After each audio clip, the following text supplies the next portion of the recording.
નમસ્કાર દર્શક મિત્રો, મહામંથનમાં આપ સૌનું સ્વાગત કરું છું। નાગરિક તરીકે આપણે સમજ્યા છીએ કે સરકારી સેવા એ જનતાનો અધિકાર છે, પણ સરકારી કચેરીના એ લોખંડી દરવાજાની અંદરની હકીકત કંઈક અલગ જ હોય છે। અરજદારના કાગળિયા ભલે ગમે એટલા સાચા હોય, પણ જ્યાં સુધી ટેબલ નીચેથી વહીવટ ના થાય ત્યાં સુધી એ ફાઇલ પર એ અધિકારીની કલમ ચાલતી નથી। આ એક સામાન્ય ગુજરાતીનો અનુભવ છે। સામાન્ય માણસને સરકારી કચેરીમાં કામ કરાવવું એટલે કોઈ જંગ જીતવાથી કમ નથી। આ વાત એ હું માત્ર એક વાર કહું, બે વાર કહું, ત્રણ વાર કહું એ પૂરતું નથી, પણ એક સામાન્ય ગુજરાતીના અનુભવની વાત હું કહું છું। એક મધ્યમ વર્ગીય માણસ જ્યારે પોતાના હક માટે કચેરીએ જાય, સરકારી ઓફિસે જાય, ત્યારે એ તિરસ્કાર અને આત્મસન્માનને ઠેસ પહોંચાડનારા એ બાબુઓ ઓફિસમાં બિંદાસ ફરતા હોય છે। કેટલીક વાર આપણને એવું પણ થાય કે સરકારના 4-4 લાખ કરોડના બજેટ વાપરવાની જેમની જવાબદારીઓ છે, એ અધિકારીઓનું આવું વર્તન એ ખરેખર એ મને સારી સેવા ડિલિવર કરવા માટે છે કે કેમ? સરકાર એવું કહે છે કે કામ કરવામાં અક્ષમ અને ભ્રષ્ટાચારી અધિકારીઓની એ છુટ્ટી કરી રહી છે, પણ બાકીના મહેકમા ઉપર એનો કોઈ ફફડાટ નથી। આપણે એવું કહીએ ને કે કોઈ એવા એક્શન હોય કે લોકોમાં એનો ડર હોય કે ભાઈ આવું હું નહીં કરું, મારે નહીં કરવું જોઈએ, જો હું કરીશ તો મને ફલાણી વ્યક્તિ, ફલાણા અધિકારી, ફલાણા કર્મચારી જેવી મને સજા થશે, તો એ ફફડાટ નથી। અમે તો બધું પત્રકારો તો એવું કહે કે ઓપરેશન ગંગાજળ છે અને સરકારના એ નિષ્ક્રિય અધિકારીઓને જે લોકો કામ નથી કરી શકતા ને એમને ફરજિયાત 50 વર્ષ પછી નિવૃત્તિ આપી દીધી ને વાત સાચી, એ કેટલાક અધિકારીઓની નિવૃત્તિ પણ એ ફરજિયાત નિવૃત્તિ પણ થઈ, પણ એ બાકીના લોકોમાં એની જે અસર હોવી જોઈએ એ કદાચ એટલી નથી જેટલી ક્રેડિટ આપણે લઈ રહ્યા છીએ। તો એ સરકારી વ્યવસ્થામાં જેની ગુણ દોષ શોધવાની જવાબદારી છે, એ કેગનો 2024-25નો રિપોર્ટ આવ્યો। એ રિપોર્ટ સરકારી તંત્રની નસોમાં દોડતા એ ભ્રષ્ટાચારને ઉજાગર કરે છે।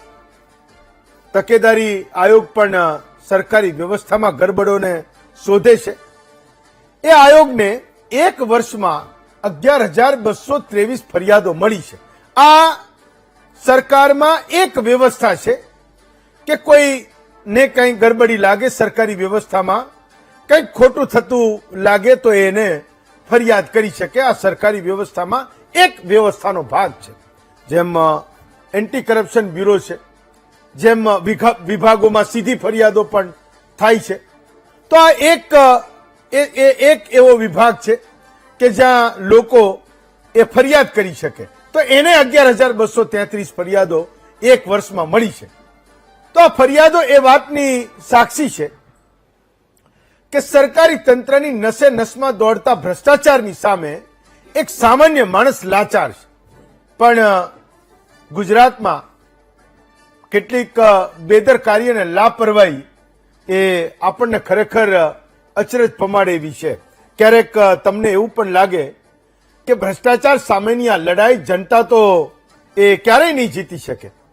કેટલાક કિસ્સાઓને સાંભળીએ તો ખરેખર નવાઈ લાગે કે આવું થોડું હોય, એમ કોઈ વ્યક્તિ આવું કરવા ધારે તો પણ કરી શકે કે કેમ? એવા કિસ્સાઓ આ સરકારની સંસ્થાઓ એના રિપોર્ટમાં ઉજાગર કરે છે। કેગના છેલ્લા રિપોર્ટમાં આવો જ એક ગંભીર મુદ્દો ઉઠો, એ તમને ખબર હશે કે એણે એ ફોટો સાથે વિધાનસભા સત્રના છેલ્લા દિવસે એણે એ રિપોર્ટમાં એવું લખ્યું કે ગુજરાતની પોલીસે વર્ષ 2010 થી 2022 દરમિયાન કુલ 6500 કિલો જેટલું ડ્રગ્સ પકડ્યું। એણે તપાસ કરી તો ખબર પડી કે એ 6500 કિલોમાંથી 2200-2300 કિલો ડ્રગ્સ એ જ્યાં રાખવામાં આવ્યું છે ત્યાંથી ગુમ છે. જ્યારે ગુજરાત પોલીસના અધિકારીઓનો જવાબ એ કે માંગ્યો કે વાસ્તવમાં આવું કેમ છે, કે આ તો ગંભીર વાત છે. 6500 કિલો ડ્રગ્સ એ પોલીસના અધિકારીઓ પકડ્યું, એમને વાહવાહી પણ મળી હશે, લોકોએ વખાણ્યા પણ હશે કે વાહ તમે ડ્રગ્સ પકડ્યું. અને ક્યારેક એવું પણ હશે કે જીવ સટોસટની બાજી લગાવીને એ માફિયાઓની સામે લડતા લડતા પણ પકડ્યું હશે. તો આ 6500 કિલો તમે જ્યાં રાખ્યું છે એમાંથી આ 2100-2200-2300 કિલો કેમ ગુમ છે? આજે એ વાતની આપણને નવાઈ લાગે કે આ વર્ષે હમણાં એ રિપોર્ટ આવ્યો, ઓડિટ કરનારા અધિકારીઓ એમણે પૂછ્યું કે ભાઈ તમે પકડ્યું અને અત્યારે આ રૂમમાં છે, તો એમાં આ 35%નો તફાવત છે કેમ? 3500 કિલો ડ્રગ્સ કેમ ગુમ થઈ ગયું? આવું કેમ છે? આ સવાલો એ કેગને થયા હશે. તો એનો જવાબ મળ્યો કે ભાઈ એમાંથી 1400 કિલો જેટલો જે ગાંજો છે, 144 કિલો જેટલો ગાંજો છે એ પોલીસે જ્યાં રાખ્યો હતો ત્યાંથી ચોરી થઈ ગયો. એટલે પોલીસના એ કોઈ રૂમમાંથી 144 કિલો ગાંજો એ ચોરી થઈ ગયો, એ પોલીસ પાસેથી ચોરી થઈ ગયો, એ જવાબ આપ્યો. અને 2300 કિલો ડ્રગ્સ એ ઉંદર ખાઈ ગયા કે તાણી ગયા. તો બિચારા એ ઉંદરોની પણ શું હાલત થઈ હશે? રિપોર્ટ વાળા તપાસ કરે તો ખબર પડે કે ઉંદરો ડ્રગ્સ ખાય કે ન ખાય, અને એ ખાય જો એ ઉંદરો તો એનું શું થાય? એમ માનો કે કેનાલ તૂટી જાય તો એ બિચારા ઉંદરોનો વાંક, આવું કેફીન ગુમ થઈ જાય તો એ બિચારા નિર્દોષનો વાંક. તો સાચા ઉંદરો એ શોધવા જોઈએ. નહીં, જનતા તો ક્યારેય નહીં જાણી શકે, એને એ ક્યારેય નહીં ખબર પડી શકે કે એવા કયા ઉંદરો છે કે જે આવું કેફી પદાર્થ આવા એટલે માણસને એવું કહે છે કે અમુક માત્રા કરતા એને કોઈ ડોઝ એનો વધી જાય અને ઓવરડોઝ થઈ જાય તો માણસ ઇમિડિયેટલી મરી જાય, માણસ મરી જાય. તો ખબર નહીં ઉંદર કેવી રીતે રેઝિસ્ટ કરી શકતું હશે. ને 2300 કિલો ડ્રગ્સ ખાવા માટે કેટલા ઉંદરો એ ભેગા થયા હશે, અને એ ખાઈને એ ઉંદરો ગયા ક્યાં? એ એટલે ખરેખર બહુ ઇન્ટરેસ્ટિંગ વાત છે. એમ એ ક્યારેક આપણને એવું લાગે કે આવું થઈ ના શકે, એમ કોઈ કરવા પણ ધારે તો ના થઈ શકે. કોઈ લેબમાં તમે એવું વિચારો કે બધું ખુલ્લું મૂકી દઉં અને આ ઉંદરો કૂતરા બિલાડા ખાઈ જાય, બની ના શકે, આવું થઈ ના શકે. તો એ અચરજ પમાડે એવું કામ છે. જનતાને બિચારીને નહીં ખબર પડે, પણ એ કામ સરકારનું છે. તમે વિચારો કે ડેપ્યુટી મામલતદાર કક્ષાનો માણસ એ 1500 કરોડ રૂપિયાનો ભ્રષ્ટાચાર કરી નાખે તો સમજવાની વાત એ છે કે એની પૈસા લેવાની વૃત્તિ અને એ પ્રક્રિયા જ્યારે ચાલી રહી હતી ત્યાં સુધી કેમ કોઈને ખબર ન પડી? કોઈને ખબર જ ન પડી કે ભાઈ આ નીચે છે આપણે મોરી સાહેબ એ આટલા બધા પૈસા લઈ રહ્યા છે. એ વર્ષો સુધી એ નાના નાના વેપારી, મોટા મોટા ધંધાવાળા, નાના નાના માણસો, એ ખેડૂતો એને પરેશાન કરી રહ્યા છે ને એની પાસેથી પૈસા લઈ રહ્યા છે. દિલ્હીથી ઈડી આવે, એ એના ઘરની ઝડપી લે અને રોકડા પકડાય, હિસાબ કાઢે તો ખબર પડે કે આ તો બધું 1500 કરોડનો ભ્રષ્ટાચાર કરી નાખ્યો. એક ખાલી નાયબ મામલતદાર. તો મોટા ભાગના કિસ્સાઓમાં જે સરકારે દાવો કરે છે કે એની પારદર્શકતા વધી રહી છે અને ભ્રષ્ટાચારીઓને મોકો ન મળે એટલે ટેકનોલોજીનો ઉપયોગ થઈ રહ્યો છે, વ્યવસ્થાઓ ઓનલાઈન થઈ રહી છે. પણ મોટા ભાગના કિસ્સાઓમાં ઓનલાઈન તો સેવા ત્યારે જ મળે જ્યારે ઓફલાઈન તમે કંઈક આપ્યું હોય. નહીં તો એ ઓનલાઈન થઈ ગયું અને તમે ઘરે બેઠા કંઈ સરકારી કામ કરાવી લો, એમાં માલ નથી. હું મોટા ભાગના લોકોનો અનુભવ કહું છું.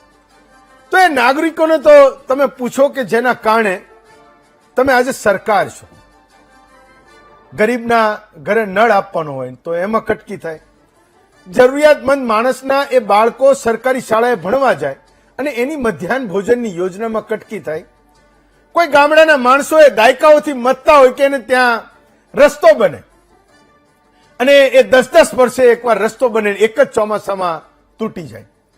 શાળા બની હોય, એ ગુજરાતનું ભવિષ્ય જેની હેઠે બેસીને આવનારી કાલને નક્કી કરવાનું હોય, એ શાળાને 2-4 ચોમાસામાં એ વરસાદ પડે ને એને લૂણો લાગી જાય. તો એટલે લોકો કહી રહ્યા છે કે કંઈક તો છોડો. એટલે નાના માણસ માટે બનેલી એક વાતમાં કોઈ ગેરંટી હોય કે આમાં એમ કે કટકી નથી થતી, એની ગેરંટી છે, અહીંયા કશું ને બધું ફૂલ પ્રૂફ છે, તો આ બધું જોઈ જોઈને માણસ ફરિયાદ કરતો થયો છે. આજે ફરિયાદોના અંબાર એ એમને એમ નથી, જે આંકડાઓ તમને હજારોમાં લાગે છે એ એમને એમ નથી, એ માણસ કંટાળીને કરી રહ્યો છે, એ થાકીને કરી રહ્યો છે, હારીને કરી રહ્યો છે. એના વારંવારના એ અનુભવોના આધારે એ નક્કી કરી રહ્યો છે કે મારે આની સામે લડવું જોઈએ. એ ફરિયાદ કરે છે, નાનો માણસ ફરિયાદ કરે છે. તમે જેની સામે ફરિયાદ કરો એની સ્થિતિ શું થાય એ પણ હું કહું છું. એસીબી ના આ ફોન એ એમનામ નથી રણકતા, એ જનતાનો આખરે અવાજ છે. ભ્રષ્ટાચારી સરકારી કર્મચારીની સામે એ એન્ટી કરપ્શન બ્યુરોના એ નંબર, જેનો હું પણ ખૂબ પ્રચાર કરું છું, એ 1064 ગુજરાતના ન્યાયપ્રિય લોકો સુધી પહોંચ્યો જ છે. એમાં બે મત નથી, પણ કેટલા કેસ તમે સાબિત કરી શકો છો એ પણ સૌથી મોટો સવાલ છે.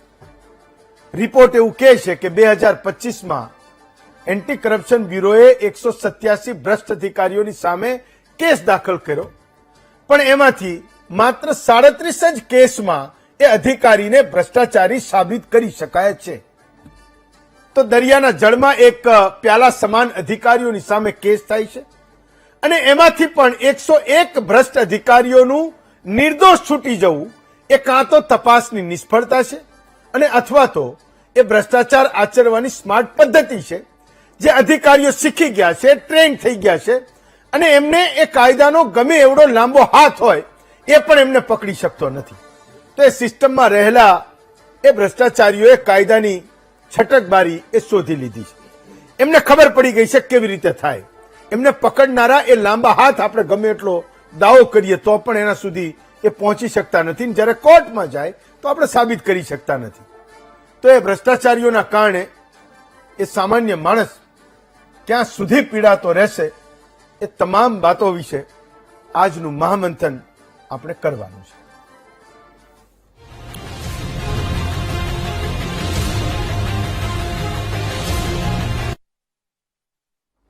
તો આજનો આપણો વિષય છે સિસ્ટમમાં સફાઈ એ સપના સમાન છે કે કેમ. એક સામાન્ય માણસની ભ્રષ્ટાચાર સામેની લડતમાં એનું હારવું અને થાકવું એ કેમ બહુ જલ્દી એ લક્ષ્યને આપણે પામી રહ્યા છીએ, એ વિષય પર આજની ચર્ચા છે. કિશનસિંહ સોલંકી છે, ભાજપના નેતા છે. ડોક્ટર મનીષ દોશી છે, કોંગ્રેસના મુખ્ય પ્રવક્તા છે. વિનોદભાઈ પંડ્યા છે, પોતે આરટીઆઈ એક્ટિવિસ્ટ પણ છે અને એડવોકેસીનું ખૂબ સારું કામ કરે છે. ભ્રષ્ટાચાર નિર્મૂલનની આ લડાઈમાં એ પોતે ખૂબ લડી રહ્યા છે, જ્યાં સરકારી કર્મચારી મહેકમા અને વિભાગોની સામે પણ, અને એ કેસીસને હાઈકોર્ટમાં લડવાના હોય ત્યાં પણ. ચિંતન આચાર્ય છે, વરિષ્ઠ પત્રકાર છે, ગાંધીનગર ને એ કવર કરતા રહ્યા છે, દિવ્ય ભાસ્કરમાં એ કામ કરી રહ્યા છે. અને રમેશભાઈ ભાટિયા છે, નિવૃત્ત ડેપ્યુટી સીએજી છે, એમને આ ઓડિટ કરવાનો એ અનુભવ છે. એ વાત આપણને આજે કરશે. મને એ વાતની ખરેખર નવાઈ લાગી કે અધિકારીઓ જ્યારે કોઈ કેસીસમાં પકડાય, એને ઓડિટમાં એની ભૂલો, એનો ભ્રષ્ટાચાર, એની બેદરકારી પકડાય તો એ એવા કારણો આપે છે. તો મારે પણ એ સમજવું કે આખરે આ પ્રક્રિયામાં એમને પણ કેવી રીતે ટ્રસ્ટ આવે છે કે છાપી નાખે કે આ કારણ હતું અને એના કારણે આ ભ્રષ્ટાચાર થયો છે. તો સૌથી પહેલો સવાલ ચિંતન તમને કરું છું. એક તો એ વાત છે કે વિધાનસભામાં છેલ્લા દિવસે સીએજીનો રિપોર્ટ આવે, એના પછીના 3-4 દિવસ સુધી એ રિપોર્ટના પાનાઓને આપણે ઉથલાવતા રહીએ. એવા ગંભીર આક્ષેપો તો નહીં કહું, પણ એ ઓડિટ કરીને શોધેલી ભૂલો અને ભ્રષ્ટાચારની ફરિયાદો આપણને ક્યારેક એવી નવાઈ લાગે કે આ રિપોર્ટોની ઉપર જ જો એ એક સ્પેશિયલ સત્ર બોલાવાતું હોય ને એની જો કોઈ ચર્ચા થતી હોય તો મને લાગે છે કે જવાબદારો એ જનતાની સામે ક્યારેક ઉઘાડા પણ પડે. તમને શું લાગે છે? જો જવાબદારો જનતાની સામે ઉઘાડા પાડવાની સૌથી મોટી જવાબદારી સમાચાર માધ્યમોની છે.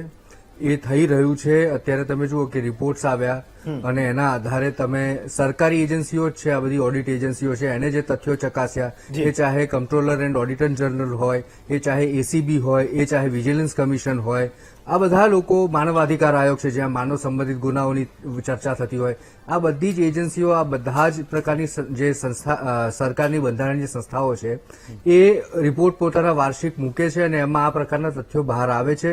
એને મીડિયા પણ, જે સમાચાર માધ્યમો છે એ પણ બહાર ઉજાગર કરે છે. વખતો વખત સમાચાર માધ્યમોમાં પણ ઘણી બધી બાબતો બહાર આવે છે. પણ હેમંત, હું મૂળભૂત રીતે એ વસ્તુની ઉપર તમારું ધ્યાન દોરવા માંગુ છું કે આ બધા સમાચાર અથવા તો આવી બધી ઘટનાઓ અથવા તો આવા અહેવાલો વખતો વખત બહાર આવ્યા પછી એની ઉપરનું ઇમ્પ્લિમેન્ટેશન શું છે એ આપણને બધાને ખ્યાલ છે કે લગભગ કંઈ નથી. ભ્રષ્ટાચારે છે રસ્તો બદલ્યો છે, ભ્રષ્ટાચાર થઈ જ રહ્યો છે, ક્યાંય ઘટ્યો નથી. તમે જુઓ કે અત્યાર સુધી વિજિલન્સ કમિશનનો જે પણ અહેવાલ આવતો એમાં સૌથી હાઈએસ્ટ જે ફરિયાદો આવતી એ ગૃહ વિભાગ સામે આવતી, એ પછી મહેસૂલ વિભાગ સામે આવતી. અત્યારે એટલે હું કહું છું કે ભ્રષ્ટાચારે રસ્તો બદલ્યો છે કે ગૃહ અને મહેસૂલ છે એ લગભગ બીજા ત્રીજા ક્રમે થઈ ગયું છે. અત્યારે શહેરી વિકાસ છે એ પહેલા નંબરે છે. એટલે ભ્રષ્ટાચાર, હવે તમને ખબર છે કે કેટલાય વખતથી આપણે જોઈએ છે કે શહેરોમાં ખૂબ બધો વિકાસ ચાલી રહ્યો છે. આપણે જોઈએ છે કે શહેરોમાં બહુ જ બધા ઓવરબ્રિજીસ બની રહ્યા છે, ઘણા બધા અંડરપાસીસ બની રહ્યા છે, નવા રોડ છે, ટ્રાન્સપોર્ટેશનને લગતી ફેસિલિટી બની રહી છે, ઘણું ઘણું. તો ભ્રષ્ટાચારનો સ્કોપ હવે એ બાજુ ખુલ્યો છે. પેલી બાજુ સંકોચાઈ ગયો છે એમ નથી કહેવા માંગતો કે ત્યાં આગળ કેસ નથી થઈ રહ્યા, એવું નથી, ત્યાં થઈ જ રહ્યા છે, પણ આ નવા એવેન્યુ ખોલ્યા છે. હવે વસ્તુ હું ત્યાં આગળ કહું છું કે જેમ તમે હમણાં આંકડા આપ્યા કે એસીબી આટલા કેસ દર્જ કર્યા અને એમાંથી આટલું થયું, મને એક વાત જણાવો કે તમારી સંસ્થાનો કોઈ એક પત્રકાર છે એ બહાર કોઈ જગ્યાએ માલ પ્રેક્ટિસ કરી રહ્યો છે, પીળું પત્રકારત્વ કરી રહ્યો છું, એની શું તમને ધ્યાન ન આવે? તમને કોઈ તમારા સૂત્રો મારફતે તમને કોઈ તો કે હેમંતભાઈ આ તમારા પત્રકાર તમારી સંસ્થાના અમારી પાસે આવ્યા હતા અને આવી પ્રકારની વાત કરતા હતા.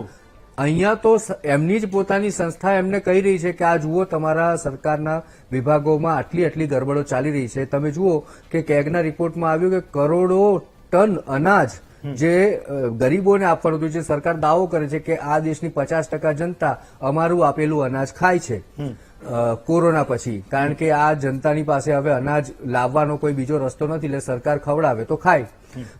તો આવું અનાજ પણ ક્યાંક કયા ઉંદરડા ખાઈ જાય છે ખબર નથી પડતું. ક્યાંક ડ્રગ્સ પકડાય છે કરોડોના કિલોમાં, 2300 કિલો જેટલું ડ્રગ્સ ઉંદરડા ખાઈ ગયા અથવા તો ચોર ચોરી ગયા, એ પ્રકારના અહેવાલો આવે.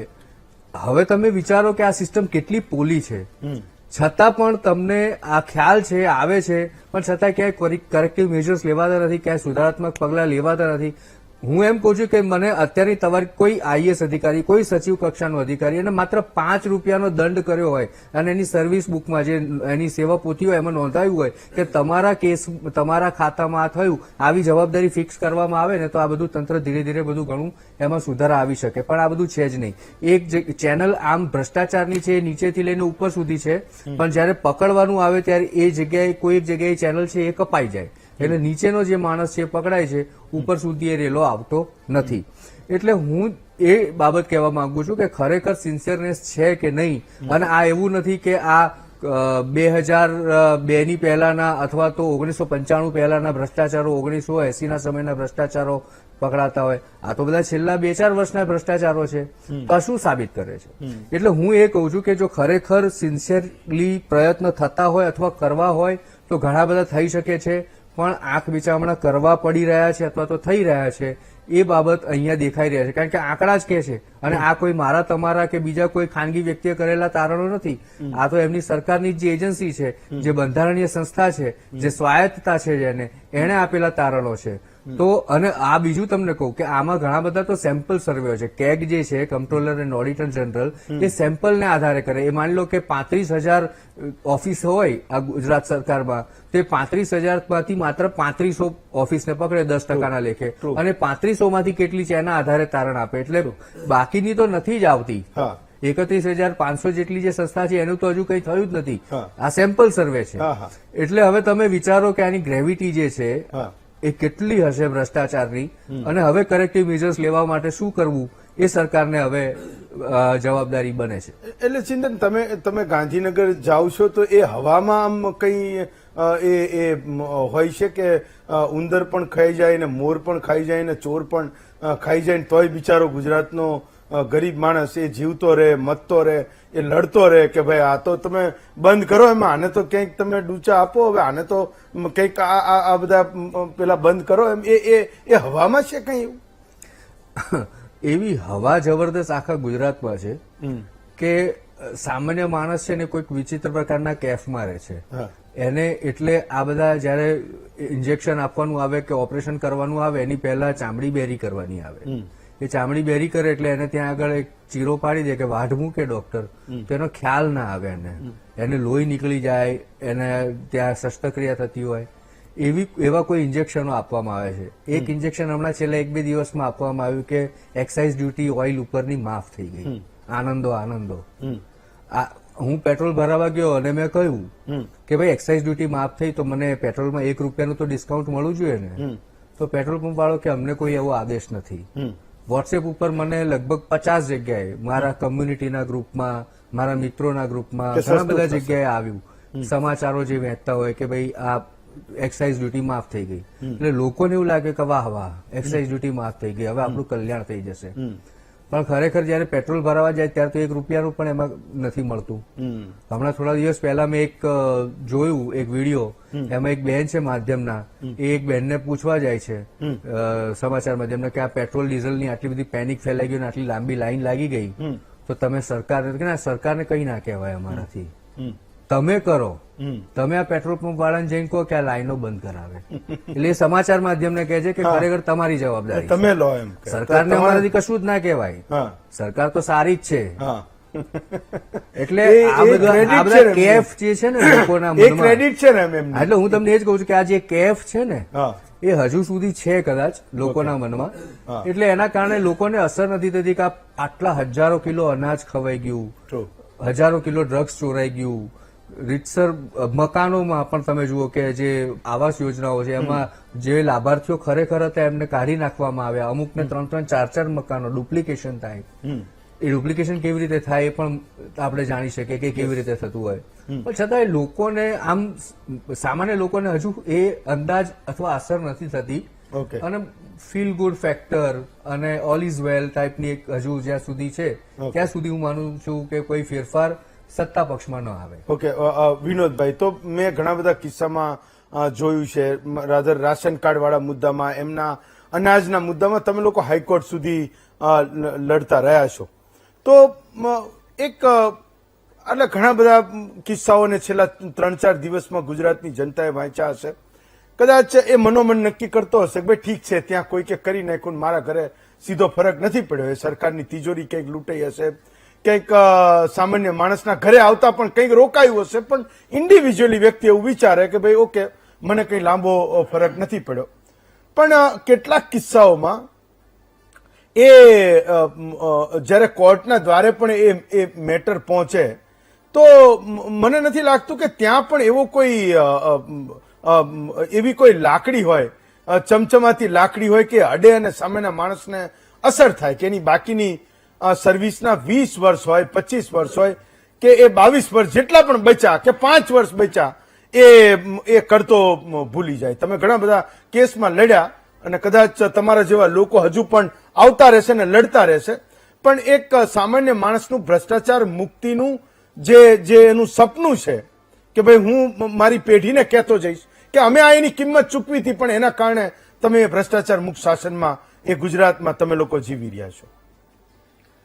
હેમંતભાઈ, આપણે વર્ષોથી આ ભ્રષ્ટાચાર પર મનીષભાઈ પણ જાણ્યા છે, ચિંતનભાઈએ ઘણી બધી સારી વાત કરી. તો હું લગભગ 35 થી 40 વર્ષમાં આવા 200 થી વધારે કેસ જુદા જુદા લડ્યો હોઈશ. મારા અનુભવની વાત કરું તો જે હાલ સત્તામાં છે લગભગ 30 વર્ષથી સત્તામાં છે, તો આ ભ્રષ્ટાચાર રોકવા માટે 30 વર્ષની સત્તા ઓછી ના ગણાય, ઘણી બધી કહેવાય. તો ખરેખર તો આ મુદ્દા પર આપણે આજે ચર્ચા જ ના થવી જોઈએ અને મુદ્દો જ ના હોવો જોઈએ. બને છે એવું કે આજે આખી સિસ્ટમ છે એમાં અધિકારીઓ, એની જે ન્યાયતંત્ર કહીએ, બાકીના બધા ગણીએ તો એ 2% લોકો છે. આજે ભ્રષ્ટાચાર કરનાર મુખ્ય 2% લોકો છે બાકીના 7-8-10% એના લાભાર્થી છે. પણ 90% જનતાને આ ભ્રષ્ટાચારથી શું નુકસાન થાય છે જી એની કદાચ ખ્યાલ જ નથી. મોસ્ટલી બધા જ કાયદાઓને જો તોડવા માટે ઉપયોગ થતો હોય તો એ તમારા ભ્રષ્ટાચારના રૂપિયા છે. જે એક વ્યક્તિ ક્યાંક એક જગ્યાએથી 1, 2, 5, 10 લાખ કે હવે તો કરોડમાં કરે છે, એ ભ્રષ્ટાચારની રકમ એટલી મોટી બને છે કે આની તાકાત એટલી મોટી બને છે કે દુનિયાના બધા કાયદા ખરીદે છે. એ પછી અધિકારીઓ હોય, એ વહીવટી વિભાગો હોય કે ઇવન આપણા વિજિલન્સમાં થોકબંધ ફરિયાદો અમે આપેલી છે, પ્રૂફ સાથે આપેલી છે. એ માત્ર પોસ્ટમેન જેવું કામ કરે, મોકલી આપે. અધિકારીઓ કોઈ ફરિયાદમાં વર્ષ 2 વર્ષ ટાઈમ પાસ કરે, પેલો માણસ થાકી જાય છોડી દે. નીચલી કોર્ટોમાં પણ કેટલાક એવા ચુકાદા આવે છે. હવે એ ચુકાદામાંથી 90-95% લોકો એને ચેલેન્જ કરી અને હાઈકોર્ટ કે સુપ્રીમ કોર્ટ જઈ શકે એવી હાલત જ નથી, કારણ કે એને પોસાય જ નહીં. તો સામાન્ય લોકો જે ક્યાંક મહેનત કરે છે એમની મહેનત આ રીતે પાણીમાં જાય છે. અધિકારીઓ પોતે હવે આ જે ફરિયાદો આપણે આ વિજિલન્સની વાત કરીએ તો વિજિલન્સની ફરિયાદો તો ઓન રેકોર્ડ એના પ્રૂફ સાથે છે. એ વિજિલન્સની ફરિયાદો જો સત્તાની નિયત હોય તો ટોપ અધિકારી મૂકી અને ઇન્વેસ્ટિગેશન કરાઈ શકે. મેં 2 જે હમણાં મોટા કેસ આ 2 વર્ષમાં લીધા છે એની વાત કરું તો આખા ગુજરાતમાં જેટલી જમીનો એને થઈ, સાહેબ તમે કલ્પના ના કરી શકો એટલી કલેક્ટરોએ એનેમાં રોકડી કરી છે. વર્ષમાં એક કલેક્ટરે મિનિમમ 200-300 કરોડ બનાવ્યા છે. એના સિવાયના બીજા અધિકારીઓએ બનાવ્યા, જુદા નેતાઓએ બનાવ્યા. હવે કેવી રીતે બનાવ્યા એની વાત કરું. મોટી વાત એ છે કે માનો કે જે આપનારો માણસ છે એની એ ક્યારે કહેતો નથી કે હું આપી, હું એની જ વાત કરું છું. એ કેવી રીતે બનાવ્યા. તો આજે કોઈ પણ જમીન એને કરવા માટેના ચોક્કસ ધારાધોરણો છે. ખેડૂત હોય તો એનો પાક પકવવા માટે, એને પેલો ખડું બનાવવા માટે કે એના રક્ષણ માટે 5% જમીન એને કરાઈ શકે. આ લોકોએ જેટલી એને કરી એ બધાની અરજીઓ તપાસવાની જરૂર છે કે સામાન્ય જે ખેડૂત છે એની પાસે એની અરજી કરાવી, એ ખેડૂતનો મતલબ ઓફિશિયલ એવો દેખાય કે એને પાક સાચવવા માટે કરાવી આતે, કેમ કે બધી તો ઇન્ડસ્ટ્રી થઈ નથી. આખા ગુજરાતની જેટલી જમીનો એને થઈ એ બધામાં ઇન્ડસ્ટ્રી તો બની નથી. પણ રેસિડેન્શિયલ બન્યું હોય તો એને એ લોકો રેસિડેન્શિયલ કે ઇન્ડસ્ટ્રીની વાત કરતા હોય તો એમાંથી રેસિડેન્શિયલ અને ઇન્ડસ્ટ્રી કેટલી બની. ખરેખર તો સાચું એ છે કે જે આ કરપ્શનના પૈસા હતા એ ફેરવવા માટે જમીન સીધી નહોતા ખરીદી શકતા, બિનખેડૂત હતા એ ખેડૂત નહોતા બની શકતા, એટલા માટે આ ફ્રોડ એને કરાવી. એ લોકોએ એના પૈસા આપ્યા અને એના પ્લોટિંગ કરીને એક જણે 10-10, 15-15 હજાર વારના પ્લોટ કરી અને બિનખેડૂતોને વેચ્યા. તો આખો જે મહેસૂલી કાયદો છે, બિનખેડૂત કેવી રીતે જમીન માલિક બને એ પ્રકારની ગેરરીતિ એમાં થઈ આખા ગુજરાતમાં. એવો જ એક બીજો કિસ્સો તમને કહું તો બિનખેડૂત જમીન ના ખરીદી શકે એવા સરકારના પોતાના રિપોર્ટ છે. સરકારના પોતાના નામ સાથે લિસ્ટ છે એની પાસે મહેસૂલ વિભાગમાં. મેં લિસ્ટ સાથે એમને ફરિયાદ કરી કે તમે આનું ઇન્વેસ્ટિગેશન કરો ને આ લોકો બિનખેડૂત થયા છે. કદાચ તમને ખબર હોય તો આશારામ જે બિનખેડૂત બને ત્યારથી મારી એક કામકાજ ચાલુ હતું ને એમાંથી ઘણા બધા આગળ વધ્યા હતા. હવે એ લિસ્ટ સાથે એમને આપ્યું, એ લિસ્ટમાં એમણે કામ કઈ ના કર્યું. વર્ષથી એમને કલેક્ટરે ગાંધીનગર શહેરી વિભાગે પેલા કલેક્ટરમાં મોકલ્યું, કલેક્ટરે પ્રાંતમાં મોકલ્યું, પ્રાંતે મામલતદારમાં મોકલ્યું. મામલતદાર પાસે એવા પાવર્સ છે કે આવો કોઈ પણ બિનખેડૂત બન્યો હોય તો એની ઇન્કવાયરી કરવાની. મામલતદાર ઇન્કવાયરી ના કરે, એમાંથી એકને ઉભો કરીને હાઈકોર્ટમાંથી સ્ટે કરાવે, એટલે બાકીના બધાનું અટકી જાય. તો આ પ્રકારની એટલી બધી અનીતિ ચાલે છે. ઇવન કોર્ટોને પણ હવે સરકાર વિરુદ્ધ ઓર્ડર કરવામાં ડર લાગવા માંડ્યો છે. ત્યાં સુધી આપણે પહોંચી ગયા છે.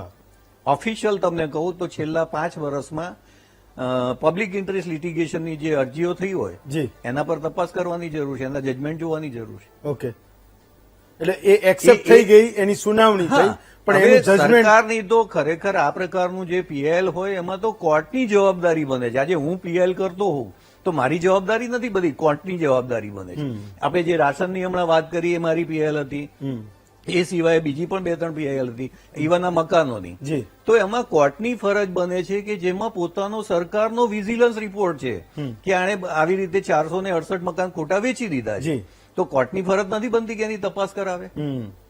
એસીબી ને ઓર્ડર કરે, એસીબી કોર્ટને ઓર્ડર કરે, એસીબી કોઈ જવાબ ના આપે, પડી રહે મેડમ. ઓકે, ડોક્ટર દોશી, તો આમાં ખરેખર તમારો પણ એક રોલ છે. તમે વિપક્ષમાં છો, કોંગ્રેસની આ જે મુખ્ય પક્ષોમાંના એક છો, તો લોકો તમારી સામે પણ જોઈ રહ્યા છે કે ભાઈ એક વિપક્ષ તરીકે તમે પણ આ મુદ્દાઓને જબરજસ્ત રીતે સરકારને કહો કે ભાઈ ઠીક છે, તમે અમારા ઉપર આક્ષેપ કરતા રહેજો, પણ એટલીસ્ટ આવું તો ન હોય. કેટલાક કારણો જે અત્યારે આપણે જાણીએ છીએ આવું તો ન હોય. કોઈને પચે નહીં, કોઈને હજમ ન થાય, કોઈ માની ના શકે, એવા કારણો, અને એ પણ કરપ્શનમાંથી છૂટી જવાના કારણો. ભાઈ સંપૂર્ણ નીકળી જ ગયા, એમ ક્યાંય કોઈ દોષિત નથી, બધા એકદમ ગંગા નાયા ને એકદમ પવિત્ર થઈ ગયા. હેમંતભાઈ, સમગ્ર રાજ્યના સામાન્ય નાગરિકને અતિ મુશ્કેલદાયક જો કોઈ વાત હોય તો એ છે રોજના થતા ભ્રષ્ટાચાર. નાનો માણસ પીડાઈ રહ્યો છે. સેવા સદનો મેવા સદનો થઈ ગયા. એના માટેના હું એમ નથી કહેતો કે આ કોઈ એક પંચલાઈન છે કે કોઈ કહેવત કરી રહ્યો છું, પણ હકીકતમાં તમે જાઓ, જાતિના પ્રમાણપત્રથી લઈને માણસને સ્કોલરશીપના ફોર્મ ભરવાથી માંડીને કોઈ પણ જગ્યાએ જાય ત્યાં માણસ લૂંટાઈ રહ્યો છે. ખેતીના તમે ઓલામાં હોય વારસાઈની તમે એન્ટ્રી પડાવવા જાઓ એના ભાવ નિશ્ચિત છે, પ્રોપર્ટી કાર્ડ કરાવવા જાઓ એના ભાવ નિશ્ચિત છે. જુદા જુદા પ્રકારના કામોમાં, સરકારી કામોમાં જાઓ, ત્યાં ભ્રષ્ટાચારના સંપૂર્ણપણે ગોઠવેલા તંત્રોને એજન્ટ પ્રથા છે. રહી વાત કેગની, ચિંતનભાઈએ કીધું, અમારા વિનોદભાઈએ કીધું, પણ સૌથી મોટી કેગનો અહેવાલ આવ્યો ત્યારે ખબર પડી. કેગના નામે કેગ બંધારણની સંસ્થા છે, પણ સરકારે સંપૂર્ણપણે કેગને પણ અભેરાએ ચડાવી દેવાની માનસિકતા સાથે કામ કરતી આ ભાજપની ભ્રષ્ટ સરકારમાં સૌથી મોટામાં મોટી 2300 કિલોગ્રામ જેટલું વિશ્વમાં ન બને એવી અલભ્ય વાતો એ ભારતીય જનતા પાર્ટીના શાસનમાં 12 વર્ષે ખબર પડી, ગણવામાં આવી ત્યારે 12 વર્ષે ગણવાની ખબર પડી કે ચુવાઓ ખાઈ ગયા. મને ચિંતા એ છે કે સારી વાત એટલા માટે છે ભૂપેન્દ્રભાઈ પટેલની સરકારની, એમણે હમણાં તાજેતરના બજેટમાં જોગવાઈ કરી કે નશા મુક્તિ માટેના જે સેન્ટરો બંધ થઈ ગયા તે શરૂ કરવા માટેના નાણાંની ફાળવણી કરી. પણ હવે તો સાલું માણસની બદલે તો યુવાનો તો બરબાદ થતા હતા કરોડ રૂપિયાના ડ્રગ્સના. હવે ઉંદેડાને પકડીને લાવવાના, આ 2 પગ વાળા હતા ગાયબ કરનારા કે 4 પગ વાળા હતા. કેનાલો તો આપણે 207 જેટલા આપણે ગાબડા પૈડાની ઓફિશિયલ વિધાનસભામાં આંકડા આપ્યા, એના સિવાય અનેક, પણ એ પણ 2 પગ વાળા ઉંદરોને જવાબ આવ્યો કે આ 4 પગ વાળા નોળિયાની ખાઈ જાય છે. એટલે આખી વ્યવસ્થાને સંપૂર્ણપણે અવગણવાની. બીજી એક વાત, સૌથી મોટી હિસાબ જ નહીં આપવાના. વારંવાર કે નોંધ્યું કે કેવા છતાં ગૃહ વિભાગે વિગત જ ન આપી. આમાં ચોરી પણ થઈ છે, માત્ર ઉંદેડા ખાઈ ગયા એટલું નથી, એને પાડ્યા. એક ઉંદેડા ખાઈ ગયા, સુકાઈ ગયું, આપણે વાસ્તવિકતા સમજી. પણ સૌથી મોટી ગંભીર વાત, જેને ટેમ્પર પ્રૂફ જગ્યાએ રાખવાની એની માટેની વ્યવસ્થા 12 વર્ષ સુધી એનડીપીએસ જેવી ગંભીર વાતમાં વર્ષો સુધી એફએસએલ નો રિપોર્ટ ન આવે, જે સંપૂર્ણ વાહિયાત વાત છે. એફએસએલ નો રિપોર્ટ એ હંમેશા 48 કલાકને વધુ 72 કલાકની અંદર એફએસએલ નો રિપોર્ટ આપણને મળે જ છે. સરકાર એનો દાવો કરે છે, ગૃહમંત્રી આપણે રોજ આવે રીલ કરે છે, એ રોલ ક્યારે નિભાવશે એ ખબર નથી, પણ રીલ સરસ આવી જાય એમની, કાયદામાં રહેશો ફાયદામાં રહેશો. હજી સુધી ખબર નથી, કાયદાના રક્ષકો બિચારા તકલીફમાં છે. રહી વાત એના સિવાયની, ખનીજની મોટી ગુજરાતની સુરેન્દ્રનગર જિલ્લામાં આપણે જોયું, રેતી ચોરી, માટી ચોરી કરી આખા રાજ્યની અંદર બોક્સાઇટ ચોરી માંડી કિંમતી ખનીજની ચોરીનું, ગેરકાયદેસર ખનાજનું મોટા પાયે કાર્બોસેલથી માંડીને બધાનો લૂંટનો કારોબાર ચાલે છે, અને આખું તંત્ર ભ્રષ્ટાચાર ઉપર છે. એની સાથોસાથ આપણે એમ કહીએ કે ના અધિકારીઓ, હું તો કહીશ કે ના, સુરેન્દ્રનગર જિલ્લાના 2 કલેક્ટર ઘરે ગયા, એની આગળના કલેક્ટરની તપાસ અટકી ગઈ. આની પહેલાના જે હમણાં છેલ્લા કલેક્ટર ગયા, એના આગળના કલેક્ટરે આ સોલારના આખા ઓલામાં આ એને કરવાના એના ભાવોમાં એમાં હતા. એવી રીતે આખું દક્ષિણ ગુજરાતમાં કૌભાંડ ચાલે છે. અને આદિવાસી વિસ્તારમાં અંબાજીથી ઉમરગામ સુધી 73 એની જમીન જે આદિવાસી સિવાય ન આપી શકાય. આપણે ગુજરાતમાં જોયું કે તમે અમને કીધું કોંગ્રેસની શું જવાબદારી વિપક્ષ તરીકે. અમારી જવાબદારી એટલે કે આખા ગુજરાતની અંદર ચિંતનભાઈ તો ગાંધીનગરનું સિનિયર જર્નાલિસ્ટ તરીકે રિપોર્ટિંગ કરે, આ પાયાથી એ મુદ્દા ઉપર આપણે કરી છે. મનરેગાનું કૌભાંડ આખા ગુજરાતમાં કોઈ ખુલ્લું પાડ્યું તો ભારતીય કોંગ્રેસ પક્ષે કર્યું. આ ઇન્ડિયન નેશનલ કોંગ્રેસે અમારા નેતા સન્માનીય અમિતભાઈ ચાવડામાં પ્રદેશ પ્રમુખશ્રીએ એને ખુલ્લેઆમ કહ્યું મંત્રીને ઠેક લગી સાચવવામાં આવ્યા. ઓકે. કૌભાંડમાં મંત્રી સંત્રી અને મંત્રી પુત્રો બધાના હતા. હા. એમને સાચવવામાં આવ્યા. નકલી કચેરીનો આજ દિન સુધી કોઈ પુરાવો નથી. છોટાઉદેપુર કરોડો રૂપિયા ગાયબ થઈ ગયા. ઓકે. આ બધા કૌભાંડના કેન્દ્ર સ્થાનો આપણે જોયું તો ઓકે. આપણે જળ સંપત્તિ નિગમનું જોયું 55 લાખ રોકડા કેસમાંથી દેતોજામ પકડાણા. ઓકે. આપણે જ્યાં જ્યાં કૌભાંડ થાય ને ત્યાં એ લોકો વ્યવસ્થા જ બંધ કરી દે. જળ સંપત્તિ નિગમને તાળા મારી દીધા. ઓકે. અને છેલ્લી વાત, હા. કેગની અંદર 63 જેટલા જાહેર સાહસોમાંથી માત્ર 6 જાહેર સાહસો જેના હિસાબો તો વર્ષો સુધી નહોતા અપાતા, પણ એનું જે કેગે નોંધ્યું હા. એનો આજ દિન સુધી એના કમ્પ્લીટ પણ ક્યાં છે. આપણે 20,000 કરોડ અત્યારે ગેસ મોટી ચિંતા છે. જો હા. હેમંતભાઈ, હા. બધાને ચિંતા ગેસની છે. હા. ચિંતનભાઈ, હા. અને આ ગેસના મુદ્દા ઉપર સાહેબે કીધું હતું કે 20,000 કરોડનો આપણે મોટું જીએસપીસી નું કૌભાંડ હતું. આજ દિન સુધી એ કૌભાંડ તો થઈ ગયું, જીએસપીસી ઉલટાવીને સીધું સીધું પધરાવી દીધું ઓએનજીસી માં. સાહેબ ગુજરાતમાં હતા, સાહેબે ગુજરાતમાં કર્યું, સાહેબ દેશમાં ગયા, સાહેબ ભેગું લેતા ગયા જીએસપીસી ને અને ઓએનજીસી માં ડુબાડી દીધું. Fine. ભેગી ઓએનજીસી પણ નીચે ગઈ. એવું ભારતીય ક્રેગે પોતે કંટ્રોલર અને ડિરેક્ટર જનરલે ભારત સરકારના લોકસભામાં ટેબલથી આ અહેવાલમાં કીધું કે ઓએનજીસીની સ્થિતિ જે નવરત્નોમાં Okay. હતું સાથ એ આજે નાજુક થઈ છે. એટલે આ ભ્રષ્ટાચારના ફાઈબર ઓપ્ટિક ગામથી લઈને ગાંધીનગર અને શહેરથી લઈને સચિવાલય સુધી આ ભ્રષ્ટાચારના ફાઈબર ઓપ્ટિકે ગુજરાત અને ગુજરાતીઓને લૂંટી રહ્યા છે. કિશનસિંહ, તો એક તો મુદ્દો એ હતો કે ગુજરાતની જનતા તો એમ જાણે છે કે 95માં જ્યારે તમે આવ્યા, 97માં ફરીવાર આવ્યા, તો લોકોએ જાણતા હતા કે તમારું એક સૂત્ર હતું ભય, ભૂખ અને ભ્રષ્ટાચારને મટાડવા માટે એ ભાજપ સરકાર આવી છે. ભય કોનો દૂર થયો ખબર નથી, પણ ભ્રષ્ટાચારીઓની ભૂખ એ આજે પણ એટલે 2026માં પણ એ મટતી નથી. કોઈ એનો પેરામીટર તો ખબર નહીં. આ આંકડાઓને તો હું કાયમ કીધા કરું, ચિંતને પણ ઘણા બધા કિસ્સાઓ કીધા, મે બી બાકીના લોકો પણ એ વાત કરશે કે ભાઈ કેવી રીતે એ કેસીસ એ જસ્ટિસ મેળવતા એ દમ તોડી દે છે. એ કેસો કે જેમાં તમને સીધું દેખાય કે આ માણસ પૈસા લેતા પકડાયો તો 75% પગાર લઈને વર્ષ, 2 વર્ષ, 5 વર્ષ એ સિસ્ટમની બહાર રહે, નિર્દોષ સાબિત થાય, ફરી પાછો એ સિસ્ટમમાં આવી જાય. તો મને લાગે છે કે જેટલા પણ દાવાઓ આપણે કરીએ છીએ એના ઉપર ખરો ઉતરવાનો હવે કેટલો સમય જોઈએ એ જાણવું છે. આજે કોઈ પર્ટિક્યુલર કેસ નથી પૂછવો તમે. ગુડ ઇવનિંગ હેમંતભાઈ. Good evening. આજે સૌપ્રથમ તો આપને અભિનંદન એટલા માટે આપીશ કે બહુ સારી પેનલ. ચિંતનભાઈ બહુ વરિષ્ઠ પત્રકાર છે, મનીષભાઈ વરિષ્ઠ પ્રવક્તા છે, વિનોદભાઈ આરટીઆઈ એક્ટિવિસ્ટ અને ભાટિયા સાહેબ છે. પહેલા તો કોંગ્રેચ્યુલેશન એના માટે, એક બહુ સરસ પેનલ છે. અને આજ મજા છે લોકશાહીની કે ખુલ્લા મને આ ચર્ચા થઈ શકે છે. રહી ભ્રષ્ટાચારની વાત, તો ભ્રષ્ટાચાર માટે ક્યારેય પણ કોઈ પણ સરકાર, આખા દેશની સરકાર એવું નથી કહી શકતી કે અમે ભ્રષ્ટાચારને મિટાવી દીધો. ભ્રષ્ટાચાર એ ભારતમાં, ભારતીય વિચારસરણીમાં, માનસમાં, અને ચિંતનભાઈએ કરેક્ટલી બહુ 2-3 ઉદાહરણ આપ્યા અને વાત હું પછી કરું, એટલી હદે વણાઈ ગયો છે કે ભ્રષ્ટાચારને પણ શિષ્ટાચાર ગણી લેવામાં આવે છે. જ્યાં સુધી ભારતીય જનતા પાર્ટીની વાત છે, અને આપણે 95ની આપણે વાતની શરૂઆત કરી તો યસ, અમે ભય એ કોમ્યુનલ લોકોનો વટાવ્યો. એ જે પણ કોમ્યુનલિઝમ કરતા હતા, જે પણ નક્સલવાદીઓ હતા, આ દેશની સામે જે ખતરો હતા, એ ભયને અમે મિટાવ્યો.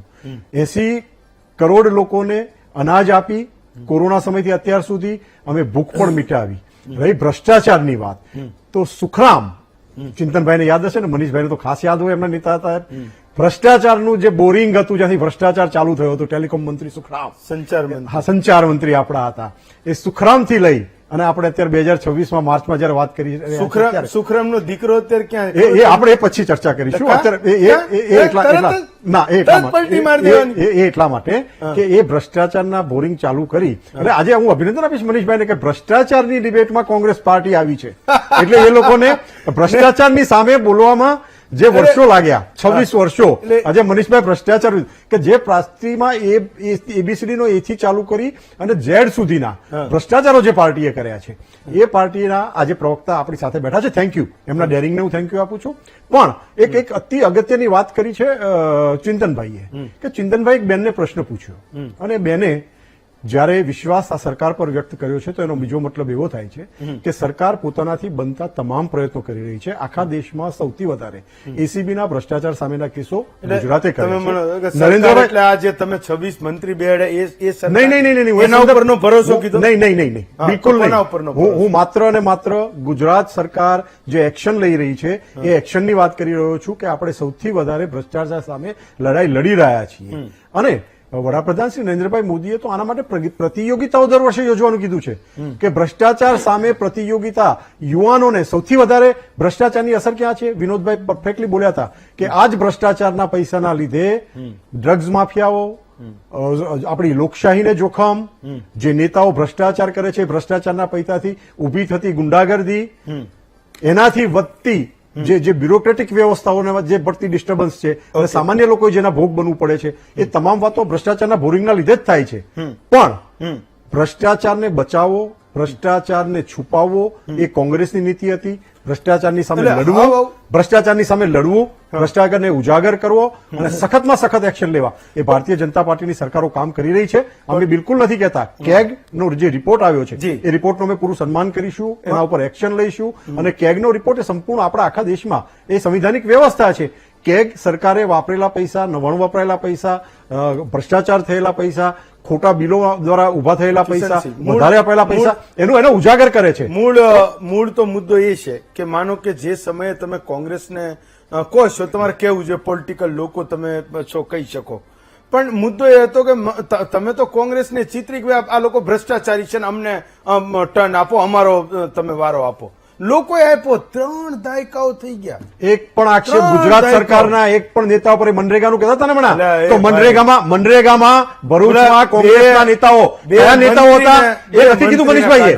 ભરૂચ મનરેગામાં કોંગ્રેસના કયા નેતાઓ હતા જેમનું નામ ઉછળ્યું? હા, જે નેતાનું તમે નામ આપ્યું છે અંડર પ્રોસેસ છે. હું એ કહું છું, પણ હું એ કહું છું, આપની વાત સાચી છે, તમારી સાચી પણ હશે, પણ હું એ કહું છું કે તમારી સરકારમાં કોંગ્રેસના નેતાઓ ભ્રષ્ટાચાર કરી ગયા. કોંગ્રેસના નેતાઓ ભ્રષ્ટાચાર કોંગ્રેસ, ભાજપ કે બીજી કોઈ પાર્ટી વિપક્ષ નથી જોતો. ભ્રષ્ટાચાર એ ભ્રષ્ટાચાર જ છે ને એને નાથવાની જે જવાબદારી છે, હું પર્સનલી આ દેશના અને ગુજરાતના નાગરિક તરીકે એ રીતે માનું છું કે સૌથી પ્રથમ જાગૃતિ, જેમ ચિંતનભાઈએ કીધું, વિનોદભાઈએ કીધું, એ લોકો એમનું કામ મીડિયા દ્વારા, આરટીઆઈ એક્ટિવિસ્ટ દ્વારા કરી રહ્યા છે. પ્રજાનું ને ખાસ કરીને યુવાનોનું સૌથી વધારે જો હિત જોખમાતું હોય ભ્રષ્ટાચારના લીધે તો દેશની સામાન્ય પ્રજાનું, ગુજરાતની સામાન્ય પ્રજાનું અને યુવાનોનું હિત જોખમાય છે. યુવાનોને જે લાભ અને અવસરો મળવા જોઈએ, છેવાડાના માણસને મળવા જોઈએ, ત્યાં અસર થાય છે. એટલે આ ચિંતાનો વિષય સૌના માટે છે. સરકારની ક્યાંય ભૂલ થતી હોય તો આપ નુક્તેચીની જરૂર કરી શકો છો. એના માટે એ ટીકા માટે અમે તૈયાર છીએ. એક્શન લેવાશે. પરંતુ આ જે ભ્રષ્ટાચારનો ભરડો આખા દેશમાં છે અને બ્યુરોક્રેટિક, હમણાં જે વિનોદભાઈ અને ચિંતનભાઈ વાત કરતા હતા ને, આ પણ હું તમને કહું છું, ભારતીય જનતા પાર્ટીના કાર્યકર્તા તરીકે હું પણ માનું છું અને કહું છું કે જ્યાં પણ બ્યુરોક્રેટિક ભ્રષ્ટાચાર છે એને તો સખતમાં સખત રીતે નાથવો જ રહ્યો. ભારતીય જનતા પાર્ટીના કાર્યકર્તાઓને પણ આ હાકલ છે કે જ્યાં પણ બ્યુરોક્રેટિક ભ્રષ્ટાચાર થાય છે ત્યાં ભારતીય જનતા પાર્ટીના કાર્યકર્તાઓ પણ બહાર નીકળે અને બ્યુરોક્રેટિક ભ્રષ્ટાચારને અટકાવવામાં મદદ કરે. કિશનસિંહના નામની મારે તાળીઓ પાડવી જોઈએ જોરદાર.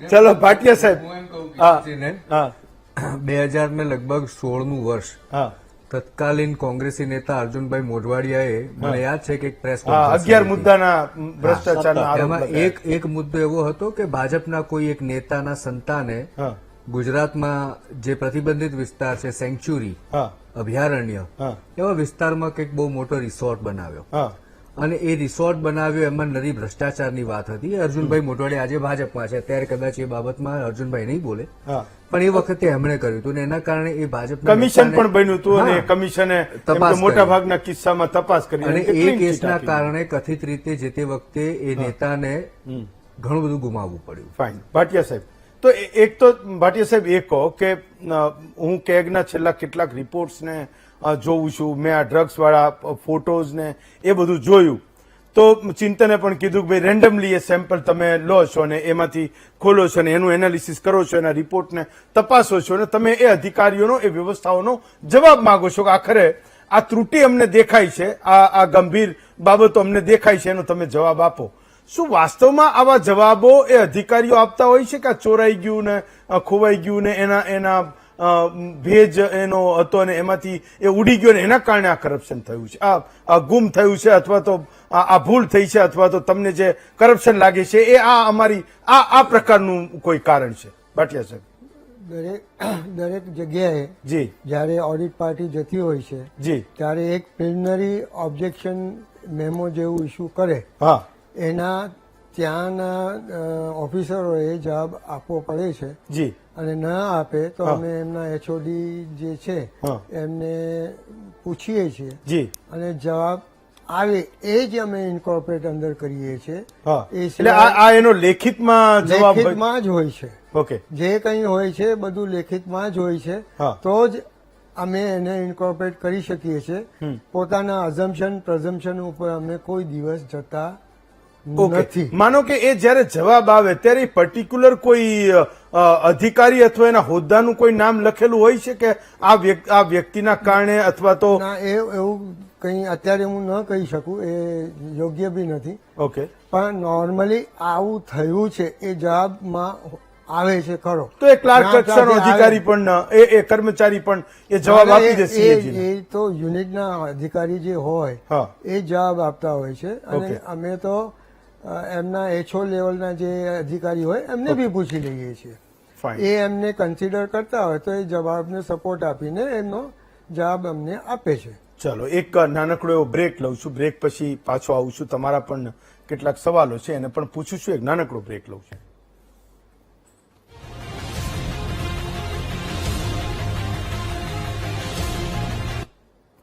વિરામ પછી આપ સૌનું સ્વાગત કરું છું. મનીષભાઈ, તો હું તો આજે એ સામાન્ય પ્રશ્નો પૂછતો હતો બહુ કેસ ઉપર. મેં કીધું આજે નહીં જવું જોઈએ અને કેટલી વાર એ કેસ ઉપર આપણે ચર્ચા કરશું. આ ગુજરાતનો સામાન્ય માણસ પણ કેટલાક એવા જવાબોને ઈચ્છે છે. વાસ્તવમાં એ જે લડાઈ લડી રહ્યો છે એમાં એની જીત થવાની છે કે નહીં, એને એ શ્યોરિટી જોઈએ છે. નિશ્ચિતપણે હેમંતભાઈ અમારા કિશનસિંહ આ ઉત્સાહમાં ઘણું બોલ્યા હા કે આવું સરસ છે અને સરસ મજાનું ને ઝીરો ટોલરન્સની નીતિ હા એમને પકડી રાખી છે. હા. એમને ઝીરો ટોલરન્સની નીતિ જ છે. હું પણ માનું છું કે ભાજપની ઝીરો ટોલરન્સની નીતિ છે. કોઈ પણ કામ ભ્રષ્ટાચાર વગર ન થવું જોઈએ, એ ઝીરો ટોલરન્સ છે. નકર ત્યાંથી પાસ જ ફાઇલ ન થાય. ફાઇલ જો અટવાય તો સમજી લેવાનું કે સાહેબે હજી વ્યવહાર પૈતો નથી. રહી વાત એમને એક સરસ મજાની કીધી, એમને કોંગ્રેસ ઉપર આક્ષેપ કર્યા. મનીષભાઈ આવ્યા. હું પ્રમાણિકપણે માનું જાહેર જીવનના વ્યક્તિ તરીકે આપણી આગળ લોકોની અપેક્ષા છે. કોઈ પણ હોય, કોંગ્રેસના સમયની અંદર ખોટું થયું તો અમારા મંત્રી ઉપર આક્ષેપ થયા હતા. અમે સંપૂર્ણપણે મંત્રીમંડળમાંથી પડતા મૂક્યા હતા. આપણી આ જુદું છે. કારણ કે સાહેબની અંદર કોઈ ખોટું થાય નહીં, સાહેબની અંડરમાં ખોટું ન થાય. કારણ કે સાહેબ સિવાયના મંત્રીઓ જ નથી કોઈ. જે કાંઈ થાય એ કેન્દ્રીય છે બધું. એટલે જે કાંઈ થાય વ્યવસ્થામાં એ બધું, અને સાહેબ ઉપર તો કાંઈ હોય નહીં. એટલે આખી વ્યવસ્થાની અંદર જે વાત ગુજરાતની આપણે કહેતા કે યુવાનોના સગા, વિનોદભાઈ સરસ કીધું. હું ને વિનોદભાઈ અમે એક બહુ મોટા કેસ ઉપર ગુજરાતમાં લઈ રહ્યા હતા, શિક્ષકોની વ્યવસ્થા ઉપર. એના ઉપર અમે લાંબો સમય લઈ રહ્યા હતા. પણ એની સાથે ચિંતનભાઈ અને તમે પણ હેમંતભાઈ યાદ હશે ને તમને બધાને યાદ, કિશનસિંહ પણ યાદ કરશે, પણ એ થોડુંક દબાઈને યાદ નહીં કરી શકે. આ ભ્રષ્ટાચારની એબીસીડી ગુજરાતમાં ક્યાં લખાણી હતી? આ એમસીક્યુના પેપરમાં એ કોના માટે હતો? આપણે સુરેન્દ્રનગરના પટ્ટાથી માંડીને ગુજરાતમાં ભરતી પ્રક્રિયાની અંદર ભ્રષ્ટાચારની એબીસીડી કોની હતી? તે સમયે કોના તલાટીના 15-15 લાખ રૂપિયાના ભાવ બોલીને ગુજરાતના લાખો યુવાનોના ભવિષ્ય સાથે રમત કોની રહે? એ અલાડીની અંદરની પરીક્ષા રદ થઈ જાય, પેપર ફોડનારા લોકો કોણ હતા? ભાવનગરની અંદર પેપર ફોડનારા કોણ લોકો હતા? ડમી પરીક્ષાઓ આપી આપીને ગુજરાતમાં અનેક ભરતી પ્રક્રિયાની અંદર સાચો રહી જાય અને ખોટો ગોઠવાઈ જાય, એ આખી વ્યવસ્થા કોના સમયથી? આખી વ્યવસ્થાની અંદર દરેક યુનિવર્સિટીઓની અંદર ભ્રષ્ટાચારની ગેરરીતિઓનો હું નથી કહેતો, પણ વોટ્સઅપની અંદર કુલપતિઓની સાથે ગોઠવણ થઈને રાજકોટની જેનું આપણે વીટીવી અને બધાએ ચલાવ્યું હતું આપણે કે એ કઈ રીતે હતું. પાટણ યુનિવર્સિટીની અંદર ખુદ તત્કાલીન કુલપતિ પોતે તે સમયના પોતે રીએસેસમેન્ટના મેન સાહેબ હોય. આપણે પણ એ એપિસોડ કરેલો આજ હેમંતભાઈ આ સ્ટુડિયોની અંદર એ જાતે પેપરનું, જેને ચીફ સેક્રેટરીએ કીધું કે આ સંપૂર્ણ કૌભાંડ છે, પણ કોને બચાવવામાં આવ્યા? MBBS ની પરીક્ષાના પેપરનું કૌભાંડ હતું, બીજું કોઈ નહીં, માર્ક સુધારણાનું. આ રાજ્યની અંદર આ એ રાજ્ય છે ગુજરાત દુઃખ સાથે કહેવું પડે ભારતીય જનતા પાર્ટીના ગાંધીનગરમાં બેઠેલા અધિકારીઓ પેપર લખાવવા માટે મોટા બિલ્ડરના અને મોટા લોકોના છોકરાઓને જઈને પરીક્ષા સેન્ટર ઉપર ડમી રાઇટર સ્કેમ કીધું, જેની મારી PIL ઉપર સ્પેશિયલ સિવિલ એપ્લિકેશન ઉપર ગુજરાતની અંદર તપાસ છે. રહી વાત મારી, એમને કીધું છે કે ઓપરેશન ગંગાજળ તમે સરસ મજાની આ અત્યારે જો ભૂપેન્દ્રભાઈને સરસ મજાના સૂત્રો આપનારી એક વ્યવસ્થા છે અને આવે સરસ મજા. ઓપરેશન ગંગાજળ ક્યાં કરવાનું છે ભાઈ? જે જગ્યાએ તમે કહો અમે છૂટા કરી દીધા, અરે ભાઈ તમે સેફ પેસેજ આપો છો. જે વ્યક્તિએ ભ્રષ્ટાચાર કર્યો, તમારી આગળ પુરાવા આવ્યા છે, તમે શું કર્યું? આખી વ્યવસ્થાની અંદર સંપૂર્ણપણે તેરી બી ચૂપ તું બી જતો રહે શાંતિથી અને આગળનું હવે ન કરતો. છેલ્લી વાત જે અમને અમારા મિત્ર કિશનસિંહ કહેતા હતા કે કોંગ્રેસના સાથ ભાઈ જો ખરેખર 56 ની છાતી હોય તો ગુજરાતના 17 કૌભાંડની તપાસ કરાવો અને એ 17 કૌભાંડ જેનું ખાલી મિશન કમિશન નહીં, એ કમિશન બચાવ કમિશન નહીં, ચીફ જસ્ટિસ ગુજરાત હાઈકોર્ટના હોય એનાથી તપાસ કરાવો. એક તપાસ કરાવો. આ ગુજરાતની અંદર એક પણ જગ્યાએ એવું કહો મને કે લોકોને પોતાના ન્યાય માટે કાં ભ્રષ્ટાચાર આપવો, ભ્રષ્ટાચાર કરીને ન્યાય મેળવવો પડે અથવા તો એને બિચારો કોર્ટમાં જાય વર્ષો સુધી લડે એની લડત એટલી લાંબી થાય છે. એવા સંજોગોમાં મહેરબાની કરીને કિશનસિંહ, ભારતીય જનતા પાર્ટીની સરકાર સૂત્રો આપે છે પણ ભય તમે ફેલાવી, ભય મુક્ત ભ્રષ્ટાચાર કર્યો છે, ભય મુક્ત તમે જે રીતે ભૂખની વ્યવસ્થા કરી છે, આ ભૂખ તમારા મળતિયાઓ સરસ મિટાઈ ગઈ છે પણ ગુજરાતનો એક પણ વ્યવસ્થા એવી નથી. એક જ 10 સેકન્ડ, છેલ્લી 10 સેકન્ડ, આ ગૃહ વિભાગમાં તમે મને જણાવો કે કોની કઈ વ્યવસ્થા છે. આ તમે શહેરી વિકાસ તો અત્યારે ઉપર આવ્યું છેલ્લી શક્યતાની અંદર આ એવો એક તો વિભાગ દેખાડો જેમાં ભ્રષ્ટાચાર કિશનસિંહ એ બોલો એ લિસ્ટ નાનકડો એવો સવાલ એટલો કિશનસિંહ નાનકડો એવો ખૂબ સમય ઓછો છે કે એક વાત તો છે આ મનીષભાઈ જે કીધી કે એવા લોકોને શિલ્ડ જબરજસ્ત છે કે તમે ગમે એટલી લાઠી બુલેટ કોઈ પણ જનતાના શબ્દોની એક પણ ના વાગે, એમ કે માણસ એકદમ એમ કેમ ફરતો હોય, ફરી પાછો ચૂંટણીઓ આવે તો પાછો તરી તાજા થઈને પાછો મેદાનમાં આવી જાય. આ એક જબરજસ્ત વાત છે. માનો કે અધિકારી મેં કીધું કે 75% પગાર લે, એ ફરી પાછો એ વ્યવસ્થામાં ગોઠવાઈ જાય કે એનું થઈ જાય પાછું. એવા લોકોને જબરજસ્ત શિલ્ડ છે. એનું શું કારણ? હેમંતભાઈ, કોઈને પણ શિલ્ડ નથી. ગુજરાતના મૃદુ અને મુક્કમ ભૂપેન્દ્રભાઈ પટેલ અને યુવા ઉપમુખ્યમંત્રી હર્ષભાઈ સંઘવી, આટલો ડ્રગ્સ પકડાયો ત્યારે તમે ઉંદરડા ચોરી ગયાની વાત કરો છો ને. જે લોકો વિપક્ષમાં બેઠા છે એમના સમયમાં તો પકડાતું જ નહોતું, પકડાયું એટલે તમે આની વાત કરો છો. જયારે એક્શન લેવામાં આવે, ગુજરાતમાં ઇઝ ઓફ ડુઈંગ બિઝનેસ સૌથી વધારે રોકાણ આવી રહ્યું છે, પારદર્શક વહીવટ છે. જો અહીંયા આટલો બધો ભ્રષ્ટાચાર ફાલ્યો ફૂલ્યો હોત, તમે જે કહી રહ્યા છો અથવા જે બતાવી રહ્યું છે કેગના અહેવાલ ઉપર, તો અહીંયા લોકો આવત જ નહીં. આ તો આંકડા પ્રસિદ્ધ આંકડા છે, ચિંતનભાઈના ન્યૂઝપેપરમાં આવે છે અને વિનોદભાઈને RTI એક્ટિવિસ્ટમાં પણ નીકળે છે કે ગુજરાત સૌથી વધારે ઇન્વેસ્ટમેન્ટ લાવતું રાજ્ય છે, ઇઝ ઓફ ડુઈંગ વાળું રાજ્ય છે. પણ અપાર્ટ ફ્રોમ ધેટ ગુજરાતીઓની મહેનતને તો રેકગ્નાઇઝ કરો. એટલે એના ઉપર પણ આવું મનીષભાઈનો વિષય છે એજ્યુકેશનના. હેમંતભાઈ, જે પણ એજ્યુકેશનના એમણે દાખલાઓ ટાંક્યા, ગુજરાત એનું સાક્ષી છે. છાપાના છાપાઓ ભરીને બધું છપાયું છે, દરેકની સામે એક્શન લેવાયા છે. સર, આપ કહો છો shield, there is no shield to anybody, not even CM, not even PM in democracy. કોઈની ઉપર કોઈ શિલ્ડ નથી. સાબિત કરો કોર્ટમાં જઈને. સરકાર એ કોર્ટ નથી. કોર્ટમાં તમારે ભ્રષ્ટાચારના પુરાવાઓ અને ભ્રષ્ટાચારને સાબિત કરવો. એ અહીંયા બધા જ સુજ્ઞ લોકો બેઠા છે, અભ્યાસુ લોકો બેઠા છે. આયરની છે ને હા, એટલે કહેવાનો પ્રશ્ન એટલા માટે જ જાગૃતતા અને અમને ગર્વ એટલા માટે છે. આયરની છે. પણ સાંભળો હેમંતભાઈ, ગર્વ એટલા માટે છે જે ચિંતનભાઈ જેવા વરિષ્ઠ પત્રકારે કીધું કે હજી પણ પ્રજાનો વિશ્વાસ અમારી ઉપર છે કે અમે લોકો જ એક્શન લેશે, ભારતીય જનતા પાર્ટીની સરકારો જ એક્શન લેશે. ભારતીય જનતા પાર્ટીની સરકારોએ એક પણ કેન્દ્રમાં એક પણ મંત્રી પર આક્ષેપ નથી થયા ભ્રષ્ટાચારના. નરેન્દ્રભાઈ મોદીના 12-12.5 વર્ષના શાસનમાં એક પણ હજી સુધી એક પણ ભ્રષ્ટાચારનો આક્ષેપ નથી થયો. જે કોંગ્રેસના રાજ્યથી લઈને રાષ્ટ્રીય પ્રજાનો અમે આભાર માનીએ છીએ અને સાથે સાથે પ્રજાને અને અમે પોતે પણ કાર્યકરો તરીકે અપીલ કરીએ છીએ કે જ્યાં પણ ભ્રષ્ટાચારને જુઓ, તરત નુક્તેચી નહીં કરો. જે પણ ઓથોરિટી છે એને જાણ કરો, આપણા એસીબીને જાણ કરો, સરકારને કરો.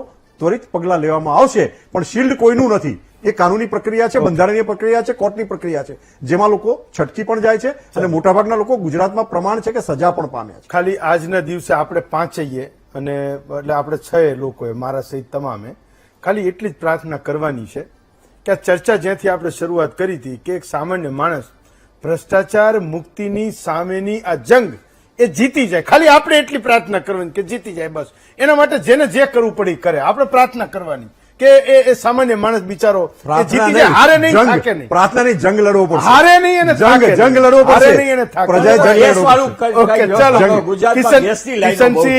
ડોક્ટર GSBC દોશી, વાળી. વિનોદભાઈ, ચિંતનભાઈ અને રમેશભાઈ, પાંચે વક્તાઓનો ખૂબ ખૂબ આભાર માનું છું. આવતીકાલે આપના વધુ એક વિષય સાથે ફરી મળીશું. આજે રજા આપશું.